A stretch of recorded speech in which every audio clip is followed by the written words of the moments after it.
এই পীর সাধক খানজাহান আলী রহমতুল্লাহ আলাইহি এই দিঘিটা খনন করেছিলেন এইখানের মানুষের সুপেয় পানির ব্যবস্থা করবার জন্য, সুপেয় পানির ব্যবস্থা করবার জন্য।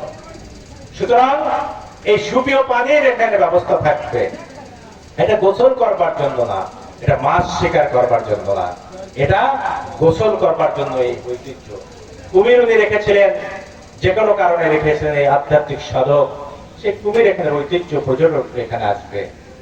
যদি আবার কোন ফকির খাদেম ভাইরা এটার অপব্যবহার করে থাকেন, তাহলে সেটা সুশৃঙ্খল পথে আনা যেতে পারে। অনেক রকম ব্যবস্থা আছে আনা যেতে পারে।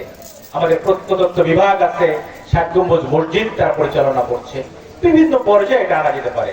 কিন্তু আপনারা দিঘির থেকে কুমির উঠিয়ে নিয়ে যাবেন, এই মালিকানা বাগেরহাটের উপরে আপনাদেরকে কে দিল? এই বাগেরহাটের ১৭ লক্ষ মানুষ, এই বাগেরহাটের মালিক। আপনারা এখানে চাকরি করতে এসেছেন, আর কেউ কেউ এমপির নামে ব্যবসা করতে এসেছেন। আপনারা এই বাগেরহাটের ঐতিহ্য এখান থেকে উঠিয়ে নিয়ে যাবেন। যদি আমার কোনো খাদেম এখান থেকে তারা যদি এটা নিয়ে ব্যবসা করে, শিরক করে, আপনি তাকে উঠিয়ে নিয়ে যান, বিচার করেন, তাকে নিয়ে যান। কুমির কেন উঠাবেন আপনি? যদি এই মাজার পরিচালনা ব্যবস্থার মধ্যে কোনো সমস্যা থাকে, প্রয়োজনে সরকারি ব্যবস্থাপনা এটা যেতে পারে, আর্কিওলজি ডিপার্টমেন্ট এটাকে দেখভাল করতে পারে। এই ফকিরদের পাশাপাশি তাদের হয়তো একটা সুবিধা মতো তাদের কর্মসংস্থানের ব্যবস্থা করে এটাকে পুনর্বিন্যাস করতে পারে।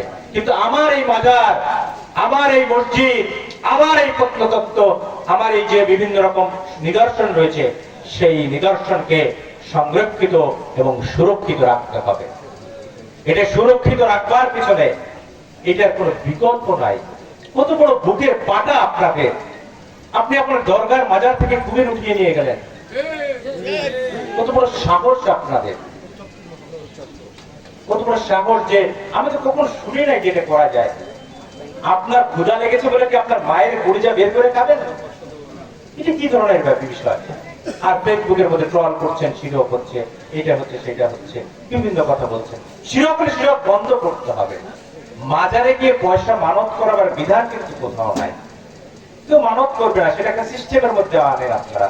সরকার আপনাকে মসজিদে নববীতে গেলে পয়সা দেন না। এবং আমি একটা কথা বলি, এই যে শুয়ে আছে আমার পীর খানজাহান আলী রহমতুল্লাহ আলাইহি, এখানে উনি জীবিত অবস্থায় শুধু মানুষকে সহযোগিতা করেছেন, সাহায্য করেছেন। কোন মানুষের কাছ থেকে তো পয়সা নেন নাই, নিয়েছেন? তো উনি মৃত্যুর পরে ওনার জন্য দান বাক্স এখানে না রাখলেও চলবে। আমি একটা কথা বলি আমার খুব খাদেম ভাইদের উদ্দেশ্য করে, যে আল্লাহ তাআলা আকাশের পাখির খাবার কিন্তু আকাশে রেখেছে, আর সমুদ্রের নিচের প্রাণীর খাবার কিন্তু সমুদ্রের নিচে রেখেছে।